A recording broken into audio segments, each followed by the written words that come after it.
अच्छा भाई, I am sure 3-4 parts ऐसे होंगे पिछली क्लास के होमवर्क के जो आपसे नहीं हुए होंगे। So let's discuss those part. सबसे पहला होमवर्क क्वेश्चन 22 था। ओके, बी का पार्ट 2। ऑब्वियसली कुछ बच्चों से हो गया होगा, कुछ बच्चों से नहीं हुआ होगा, तो वो जिनसे नहीं हुआ होगा तो उनके लिए मुझे डिस्कस तो करना पड़ेगा। जिन बच्चों से हो गया वो भी एक बार हो सकता है उन्होंने किसी और मेथड से किया हो, तो वो भी देख लें।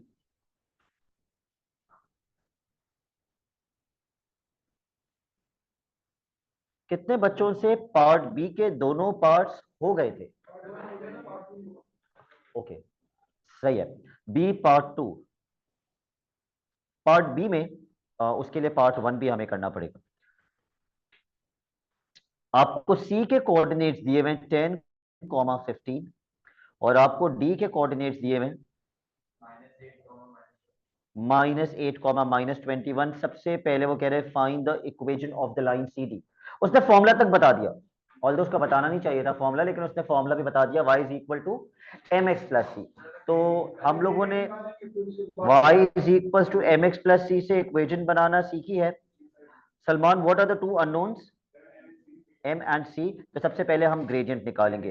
ग्रेडियंट का फॉर्मूला होता है y2 minus y1 upon x2 minus x1। Gradient कितना आया था? 2 आ रहा था। फिर हम m के अंदर 2 पुट कर देंगे, x और y में 10 और 15 पुट कर देंगे ताकि किसकी वैल्यू मिल जाए?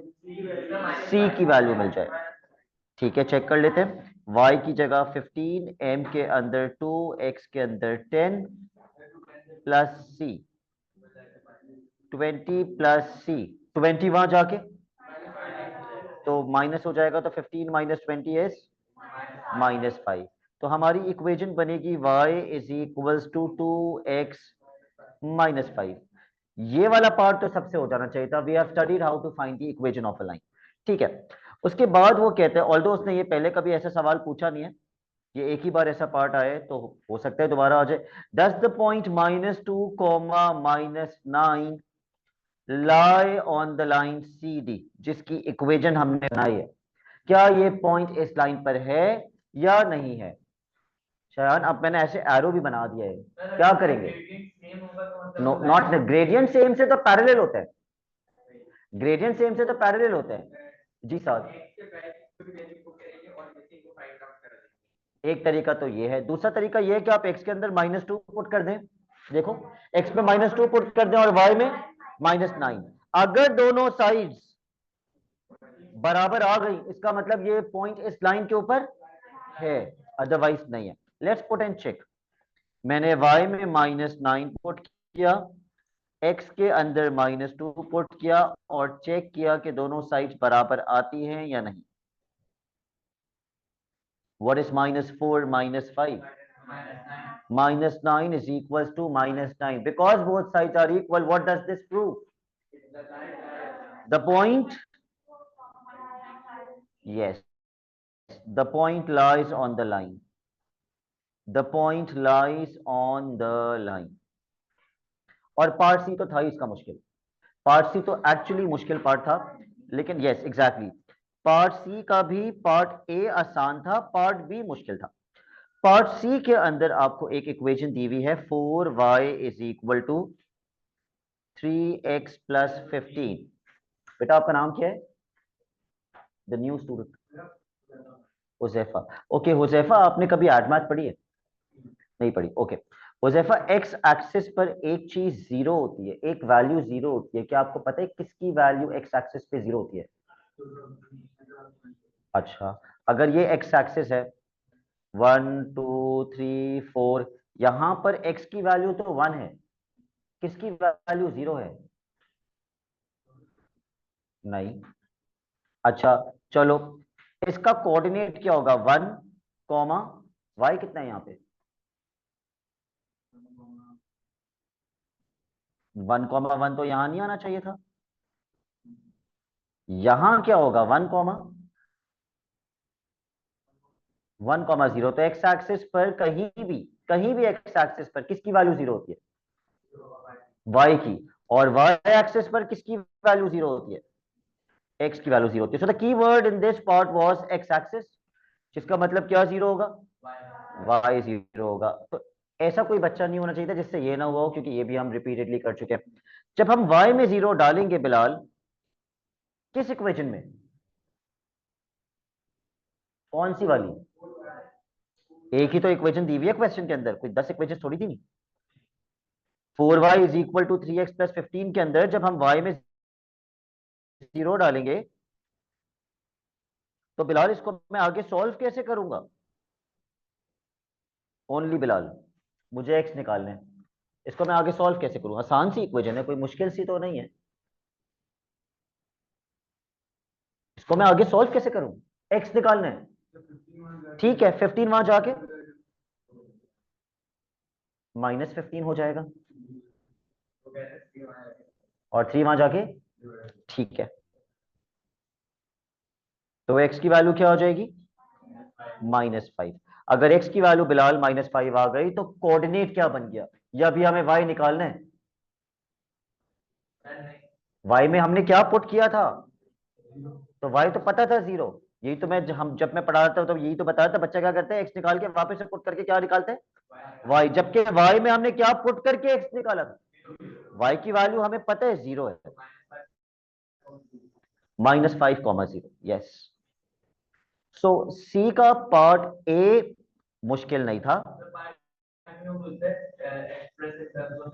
ठीक है, सी का पार्ट बी थोड़ा मुश्किल था। अब देखिए पार्ट ए और पार्ट बी में एक चीज कॉमन है, पार्ट ए में आप y के अंदर क्या पुट कर रहे थे, 0, पार्ट बी में उसने खुद ही बता दिया y में क्या पुट करना है, y के अंदर p पुट करना है, और जी बिल्कुल बिल्कुल बिल्कुल, अब मुझे y के अंदर p पुट करना है और निकालनी किसकी वैल्यू है, x की, तो y के अंदर p सारा मैं किस इक्वेशन में पुट करूंगा, एक ही इक्वेशन जो दी हुई है, तो हो जाएगा 4p is equal to 3x plus 15, 4p is equal to 3x plus 15। अब पेपर में क्या होता है, बच्चा यहां तक लिखकर समझता है कि p निकालना है, बच्चा समझते हैं p निकालना है, जबकि क्वेश्चन क्या लिखा हुआ है, एक्सप्रेस ईच कोऑर्डिनेट, आपको कोऑर्डिनेट निकालना है, कोऑर्डिनेट का मतलब x की वैल्यू भी चाहिए और y भी चाहिए, तो y तो उसने बता दिया p के बराबर है, तो सिर्फ और किसकी वैल्यू चाहिए, x की वैल्यू चाहिए, तो 15 वहां आके माइनस हो जाएगा और 3 वहां जाके डिवाइड हो जाएगा। साथ कह रहा है कैंसिल दिस 3 विद 15, नहीं, क्यों, क्योंकि बीच में माइनस का साइन है, बहुत बड़ा मसला है ये वीक मैथ के बच्चों के साथ, वो 3 को 15 से कैंसिल कर देते हैं, हैदर यूं यूं अपना सर भी हिला रहा था, कर सकते हैं कैंसिल, नहीं कर सकते कैंसिल, तो हैदर कोऑर्डिनेट क्या बन गया, p कॉमा पहले आप y लिखते हैं या पहले आप x लिखते हैं, तो बताइए, 4p-15 अपॉन 3 p, क्योंकि y की वैल्यू क्वेश्चन में कितनी दी हुई थी, p दी हुई थी, हमने y के अंदर p पुट किया था, सही है शयान, अब कोई कंफ्यूजन तो नहीं है इसके अंदर, ऑल राइट, कर लिया सबने ये जिनसे नहीं हुआ था, अच्छा नेक्स्ट प्रॉब्लम क्वेश्चन 23 में तो प्रॉब्लम नहीं हुई किसी को,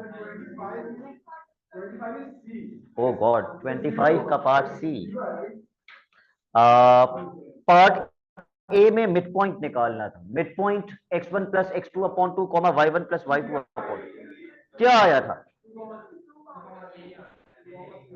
पार्ट बी ग्रेडियंट निकालना था ए बी का, क्या ग्रेडियंट आया,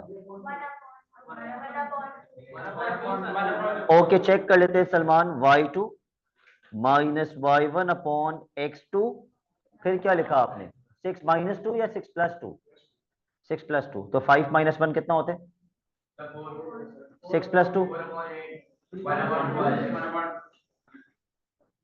1/2,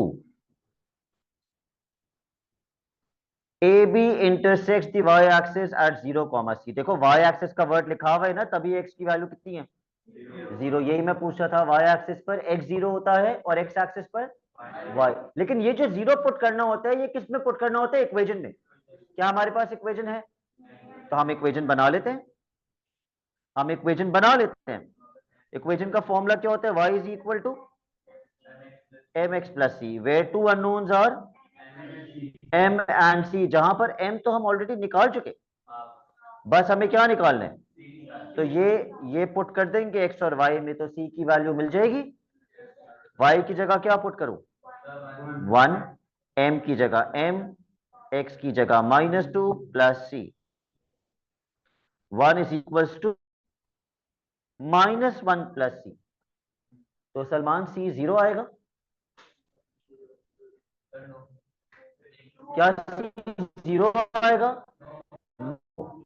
माइनस वहां आकर +1 हो जाएगा, तो c कितना आएगा? c2 आएगा। तो मेरी इक्वेशन क्या बन गई? y is equal to half X plus 2। इस इक्वेशन के अंदर अब मैं ये कोऑर्डिनेट इनपुट कर देता हूं, यानी कि मुझे x में क्या पुट करना है? 0, और y की जगह c, y की जगह c और x की जगह। इस पूरे क्वेश्चन का मिड पॉइंट से क्या ताल्लुक है?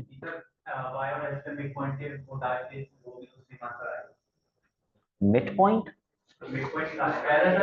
पार्टी में मिड पॉइंट निकाला था। हाँ, वो भी पुट कर सकते हैं क्योंकि वो भी उसी लाइन पर ही है।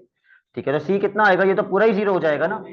हाफ मल्टीप्लाई बाय 0 इज 0, तो सी कितना आएगा? क्या चीज? स्टार्टिंग में ही 0 आ गया। हाँ, तब भी तो आंसर आ गया होगा।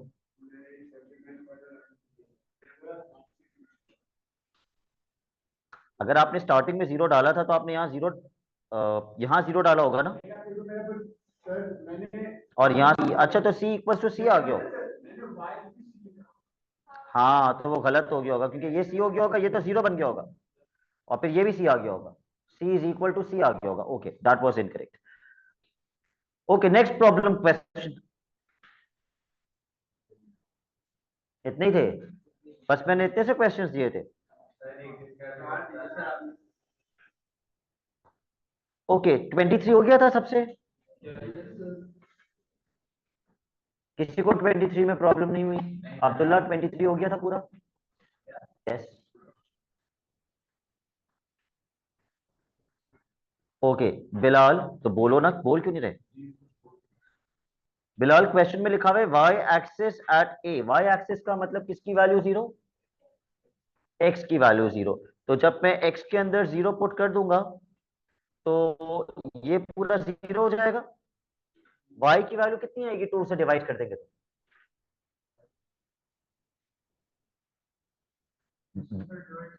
बेटा, आपको 0 किस में पुट करना है? एक्स में। जब आपने एक्स में 0 पुट किया तो ये 3 मल्टीप्लाई बाई 0 क्या हो गया? 3 multiply by 0 is 3 multiply by 0 is 0। आज हमने सीखा किसी को भी 0 से मल्टीप्लाई करें आंसर 0 आता है। तो बिलाल, ये तो खत्म हो गया ना। अब मेरे पास बचा 2y इज इक्वल टू 6। तो 2 वहां जाके डिवाइड होगा, y की वैल्यू आ जाएगी, क्या आएगी? 3 आ जाएगी। y की वैल्यू 3 आ जाएगी। तो मुझे बताओ a का कोऑर्डिनेट क्या बना? x में 0 डाला, y 3 आ गया, कोऑर्डिनेट क्या बना? 0,3। उसको डिक्टेट करवाना पड़ रहा है बिलाल को, यहां तक आवाज आती है। उसके बाद बिलाल यहाँ पे लिखा हुआ है x axis at b। x axis का मतलब y0। जब मैं y में 0 डालूंगा तो x की वैल्यू क्या आएगी? -3x, वहां जाके 3x हो जाएगा। 3x इक्वल टू 6, x कितना आ जाएगा? 2 आएगा। तो कोऑर्डिनेट क्या बना? 2,0। तो b का कोऑर्डिनेट बन जाएगा 2,0। बस ये याद होना चाहिए कि x एक्सिस पे y0 होता है और y एक्सिस पे x। बाकी पार्ट्स में तो मसला नहीं होना चाहिए, क्योंकि यहाँ पे आपको ग्रेडियंट निकालना है।